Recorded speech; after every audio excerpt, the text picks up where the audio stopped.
नमस्कार दोस्तों, मेरा नाम डॉक्टर योगेश काजे है। मैं urologist, enterologist, kidney transplant surgeon NEU kidney clinic Pune में काम करता हूँ। यूरोलॉजिस्ट होने के नाते किडनी स्टोन, प्रोस्टेट की बीमारियाँ ये मेरी स्पेशलिटी है। तो आज का जो हमारा विषय है ये एक कॉमन समस्या है जिसका नाम है बेनाइन प्रोस्टेटिक एनलार्जमेंट यानी BEP, जो अक्सर 50 साल के उम्र के बाद मर्दों को सताती है। तो BEP दोस्तों क्या होता है? BEP यानी उम्र के लिहाज से प्रोस्टेट की एनलार्जमेंट होना। अभी प्रोस्टेट ये ग्लैंड क्या है ये हम समझ के लेंगे दोस्तों। प्रोस्टेट ये ग्लैंड हमारे ब्लैडर के सामने स्थित होती है। ब्लैडर यानी यूरिनरी ब्लैडर, जो हमारा यूरिन स्टोर करती है। तो जब ब्लैडर के आगे वो स्थित होती है तो उसका काम क्या है? हमारे जो सीमेन यानी वीर्य है उसमें कुछ एंजाइम्स प्रोस्टेट ऐड करती है। तो ये एक हेल्पफुल ग्लैंड है दोस्तों। लेकिन 50 साल की उम्र के बाद वो प्रोस्टेट ग्लैंड में धीरे धीरे एनलार्जमेंट होने लगती है। ये उम्र के हिसाब से होने वाली एक नॉर्मल प्रक्रिया है। तो जैसे जैसे उम्र बढ़ती है काफ़ी लोगों में प्रोस्टेट की एनलार्जमेंट होती है, लेकिन सभी को उसकी तकलीफ़ें होती है ये ज़रूरी नहीं है। जिन जिन लोगों में प्रोस्टेट की एनलार्जमेंट के कारण तकलीफ़ें होती है उन्हें कुछ कॉमन लक्षणें पाए जाते हैं। तो क्या होती है वो लक्षणें? तो दिन में बार बार यूरिन यानी पेशाब को जाने की समस्या, पेशाब आने के बाद यूरिन न रोक पाने की समस्या, जब यूरिन होती है तो उसके लिए ज़ोर करना पड़ना या धीरे धीरे बूंद बूंद से पेशाब होना, पेशाब आने के बाद कंट्रोल न होना।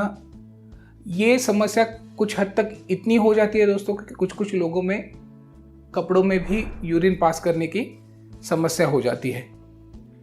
रात में पेशाब को उठने की समस्या, पेशाब होने के बाद पेशाब पूरी तरह से नहीं हुई है ऐसा लगना, पेशाब होने के बाद भी कुछ कुछ बूंदे वापस आना यूरिन की, या फिर सेक्सुअल रिलेटेड कुछ समस्या। ये सारी समस्या प्रोस्टेट एनलार्जमेंट के कारण हो सकती है।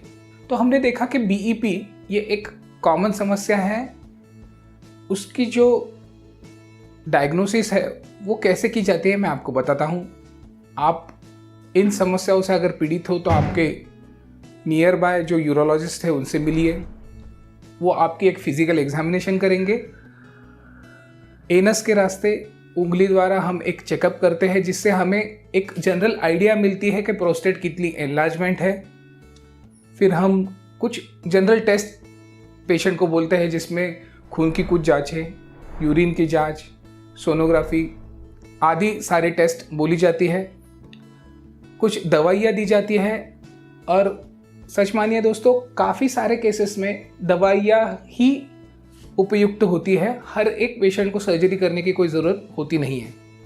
तो ये दवाई दिए जाने के बाद हम और एक टेस्ट करते हैं जिसे हम यूरिन फ्लो टेस्ट कहते हैं, यूरोफ्लोमेट्री कहते हैं। तो उसमें हम देखते हैं कि यूरिन का फ्लो कितना इम्प्रूव हुआ है। तो इन सारे टेस्ट के बाद अगर पेशेंट को दवाई से इफ़ेक्ट हो रहा है तो उन्हें दवाइयाँ काफ़ी दिनों तक खानी पड़ सकती है, और इसका रिस्पॉन्स देखने के लिए हम कुछ टेस्ट कुछ दिनों के बाद फिर से रिपीट कर सकते हैं दोस्तों। लेकिन कुछ कुछ जो मरीज़ होते हैं उनमें प्रोस्टेट काफ़ी एनलार्ज होती है तो दवाई से भी इफ़ेक्ट होता नहीं है। तो इन पेशेंट्स में हमें सर्जरी की ज़रूरत पड़ सकती है। प्रोस्टेट की सर्जरी जो है वो काफ़ी सालों से होती आ रही है। पहले वो स्टिचेस के द्वारा यानी टाँकों की सर्जरी होती थी, लेकिन अभी काफ़ी एडवांस प्रोसीजर्स अवेलेबल हुए हैं।